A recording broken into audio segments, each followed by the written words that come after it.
Untuk acara selanjutnya yaitu sambutan sekaligus pembukaan oleh Bapak Sekcam Kecamatan Pesanggerahan, Bapak Fernando. Saya sangat berharap Bapak, Ibu-Ibu bisa mengikuti kegiatan ini dengan sebaik-baiknya.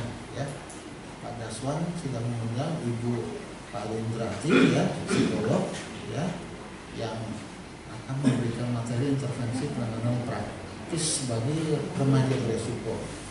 Ya, Bapak Ibu sekalian, semua upaya untuk menciptakan generasi muda yang tangguh sudah dicoba dilakukan di Pemprov DKI. Ya, kita sudah tahu bersama Bapak Ibu, Pemprov lewat Dinas Kesehatan bekerja sama dengan KUA sudah menerbitkan sertifikat layak kawin. Ya, pasti sudah pada tahu ya. Itu tidak lain untuk upaya kita menciptakan generasi yang berkualitas. Ya. Di sertifikat layak kawin itu selain juga dibekali secara moral, juga ada pemeriksaan kesehatan, Pak. Ya. Dan itu hasilnya disampaikan langsung ke yang bersangkutan. Ya. Tidak semua peserta pembekalan sertifikat layak kawin itu sehat ternyata. Ada juga yang kurang sehat, ya. Karena kesehatan masa pribadi dari Puskes menyampaikan langsung kepada yang bersangkutan supaya mempertimbangkan kalau belum sehat, ya, apa ditunda, apa berobat dulu atau gimana, ya. Nah, itu upaya-upaya yang sudah kita lakukan. Lewat pertemuan pada pagi hari ini, lewat Bu Pak Lindrati, tentu akan dapat informasi juga untuk ibu-ibu sekalian, hal-hal yang bermanfaat untuk menciptakan generasi muda yang berkualitas. Pada hari ini, Kamis 27 Mei 2021, saya nyatakan dibuka. Terima kasih. Alhamdulillah hari ini Ibu akan menerima ilmu yang luar biasa dari psikolog. Nah, ini sengaja hadirkan Ibu Fraidrati. Semoga nanti ilmunya bisa jadi bermanfaat, dan juga kita nanti ada narasumber dari entrepreneur. Kemudian yang kita hormati teman-teman PKB, rekan dari saudara kita Kelurahan Pesanggerahan. Kemudian istimewa ibu-ibu yang punya anak balita, ibu-ibu kader PPKBD, sub PPKBD, ibu-ibu kader Dawis yang merupakan perwakilan dari kelurahan yang ada di Kecamatan Pesanggerahan yang kami cintai dan banggakan. Segala puji mari kita panjatkan kehadirat Maha Kuasa Allah Subhanahu wa taala. Pada pagi yang berbahagia ini kita dapat hadir dan berkumpul dalam rangka pelaksanaan kegiatan pembinaan kader sekaligus penyuluhan bagi kader di Kecamatan Pesanggerahan. Anak-anak itu lebih mengacunya kan kalau udah masa remaja itu masanya itu lebih ke teman sebaya, Bu. Dia lebih percaya kepada teman sebayanya daripada keluarga, ya, karena dia sudah mulai mencari-cari model seperti apa yang akan saya jadikan patokan buat kedepannya. Ini yang bahaya, ya. Kita di situ sudah harus dampingi seperti apa sih yang kita harapkan sebagai orang tua untuk bisa mendampingi anak-anak remaja kita. Tentunya dengan segala macam bentuk kebaikan-kebaikan ya Ibu, ya, melalui pendekatan ke agama, ya, salah satunya juga kasih sayang dari orang tua. Tolong lebih diintensifkan lagi dari yang sebelumnya. Masa kanak-kanak, masa remaja ini tolong mereka lebih butuh, Bu. Mereka lebih butuh, tapi mereka tidak bisa menyampaikan, belum bisa mengutarakan apa yang ada di benaknya. Tapi mereka hanya mencari-cari sendiri. Ya, karena sudah masuk ke masa puber ya Bu, ya, masa remaja itu. Hormon-hormon sudah ada di dalam tubuh mereka, sudah mulai keluar. Ya, kemudian masa perempuan pun sudah mulai menstruasi, ya. Bentuk tubuh sudah berubah. Nah, kalau tidak kita kawal, tidak kita dampingi, di situ muncul rasa ketidakpercayaan diri bagi sebagian anak yang mungkin dia memiliki tubuh yang berbeda mungkin, ya, dengan teman di lingkungannya. tolong dikawal tugas-tugasnya remaja ya Bu ya. Tugas-tugas perkembangan masa remaja. Ini penting sekali. Ya, di samping memang dia adalah masa disebut masa transisi, perubahan dan diri, tapi tolong masa remaja itu memiliki tugas perkembangannya sendiri. Yang itu harus dipenuhi. Ya.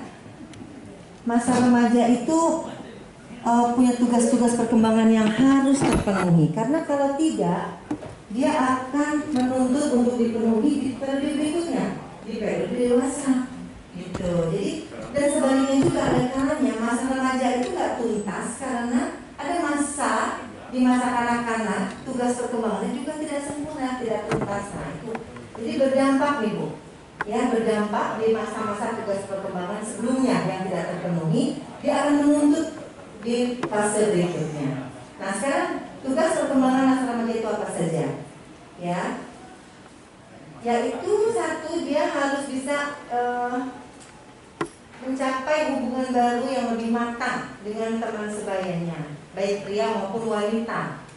Nah, mungkin sebelumnya di SD tidak ada ya, belum mengalami fase itu, tapi setelah remaja sudah masuk tuh Bu. Ya, bapak-bapak juga sudah masuk ke masa dia mengenal hubungan antara pria dan wanita seperti apa sih, yang baik, yang buruk, yang boleh, yang tidak boleh, itu sudah harus masuk di situ pemahamannya. Ya, itu masa remaja. Kemudian yang tugas yang kedua, tugas perkembangan yang kedua, harus menerima keadaan fisiknya Bu.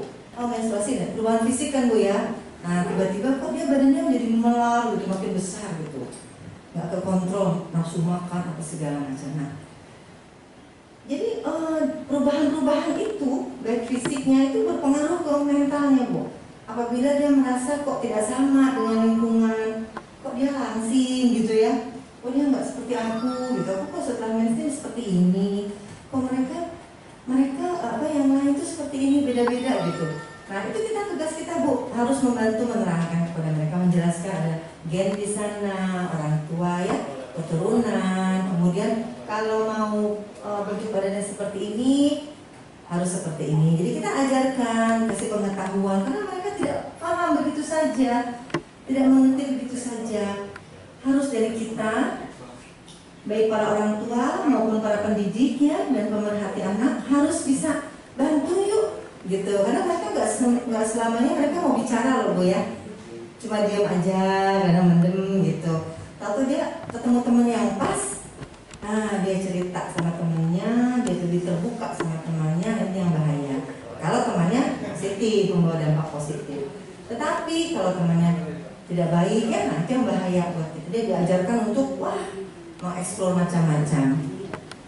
Nah disinilah makanya disebut juga adalah usia yang menimbulkan ketakutan. Jadi dia khawatir gitu Bu dengan kondisi dirinya yang merasa kok berbeda. Wah banyak sekali Bu, di remaja ini banyak banget dampak-dampak yang harus ada perhatian dari kita ya Bu ya.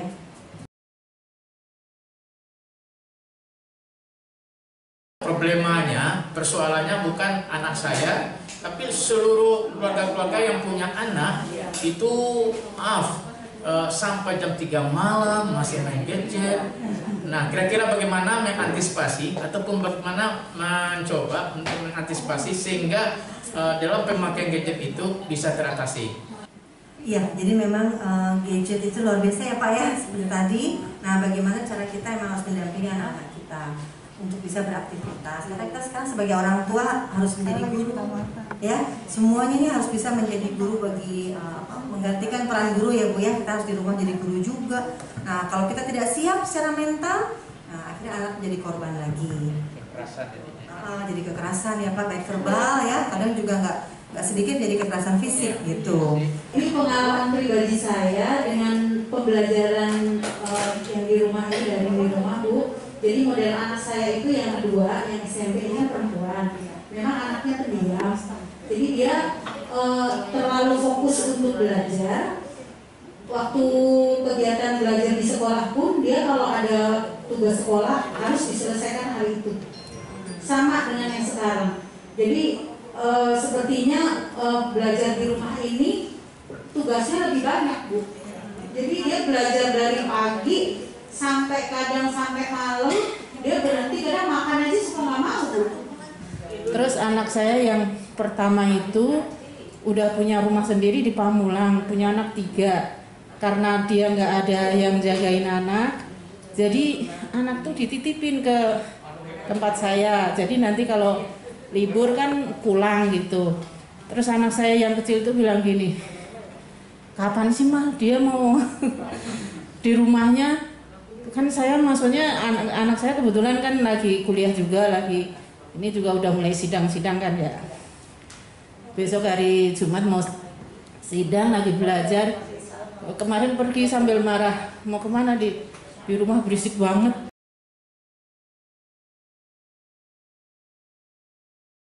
Nama saya Ibu Putri Wulansari, saya dari PAUD Tunas Cempaka, Kecamatan Pesanggerahan.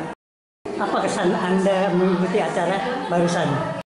Bagus banget, karena jarang banget yang mengangkat tema tentang remaja. Karena setahu saya remaja itu tiangnya warga, saya bilang. Tiang keluarga, tiang warga, dan tiangnya negara. Ada hal yang baru ada dengar selama ini? PowerPoint-nya atau pembahasannya itu bagus banget. Sebenarnya kalau kita lebih paham, itu banyak pembelajaran kita sebagai orang tua. Terbantu ya? Membantu sekali, Pak.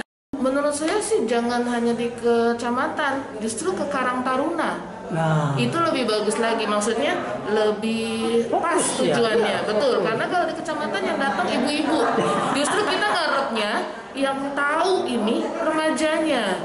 Jadi bagaimana remaja berpikir tentang pembahasan ini, jangan tentang orang tua atau ibu-ibu yang banyak cucunya.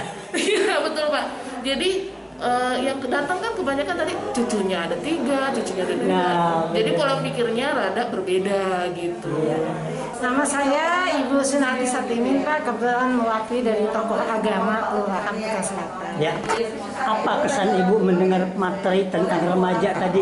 Kesan saya, Pak, sangat bagus dan baik sekali, terutama sekarang ini kan di remaja ya, remaja milenial. Itu yang kita belum pahami, tapi alhamdulillah dengan adanya pencerahan hari ini itu sangat berkesan bagi saya. Sama-sama untuk kita diskusi dengan remaja, bagaimana sih menjadi remaja yang milenial tapi juga berakhlak dan ya, juga banyak inovasi yang mana bisa diterapkan untuk di lingkungannya. Baik, nama saya Suwono Prayitno dari Kelurahan Pesanggerahan. Ya, apa kesan Bapak mendengar materi tentang remaja tadi? Saya pikir bagus sekali ya, karena saat ini kebanyakan keluarga muda berkeluarga tanpa persiapan yang cukup, sehingga mereka kesulitan dalam menghadapi masalah-masalah seperti ini. Karena masalah seperti ini nggak ada sekolahnya, Pak.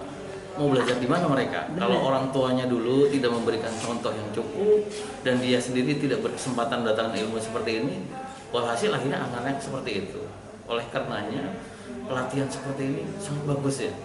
Dan bila bisa diusulkan kepada pemerintah diperbanyak gitu, sehingga kesempatan kepada yang lain bisa dapat, kemudian yang sudah dapat memberikan juga ilmunya kepada yang lain. Mungkin gitu Pak. Ini juga memang masalah penting Pak, di mana-mana kita mengalami masalah remaja kan. Betul. Jadi mudah-mudahan pesan Bapak mungkin nanti ke kantor kecamatan Pak diulang lagi gitu. Iya, saya berharap demikian ya, agar dalam hal ini pemerintah dalam hal ini kecamatan ataupun kelurahan mengadakan kegiatan yang sama. Tidak hanya di tingkat kelurahan, tapi menyentuh sampai tingkat RW, sehingga persoalan-persoalan yang muncul di tingkat wilayah itu dapat segera teratasi.